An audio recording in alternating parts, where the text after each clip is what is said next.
सातत्यानं, काय मोदी तुमचा बाप असेल, काय मोदी तुमचा बाप असेल, हे चुकीचं आहे, चुकीचं आहे. अध्यक्षांवर धावून जाणं हे अशोभनीय आहे. अशा प्रकारे अध्यक्षांवर जणू काही अध्यक्षच दोषी आहेत अशा पद्धतीनं अध्यक्षांवर धावून जाणं हे या सभागृहात आम्ही पहिल्यांदा पाहतोय. लोक वर गेले नाही तसं नाही आहे, पण ही पद्धत कुठली आहे की अध्यक्षांच्या अंगावर धावून जायचं?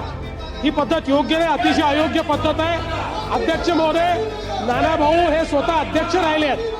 अध्यक्ष राहिलेल्या व्यक्तीने अशा प्रकारे अध्यक्षाच्या अंगावर धावून जाणं हे योग्य नाहीये. नानाभाऊंनी माफी मागितली पाहिजे असं माझं मत आहे. नानाभाऊंनी माफी मागितली पाहिजे. सभागृहाचं कामकाज नियमित चालण्यासाठी मी विधानसभेचा अध्यक्ष म्हणून माझ्या अखत्यारीत नानाभाऊ पटोले यांना दिवसभरासाठी सस्पेंड करत आहे.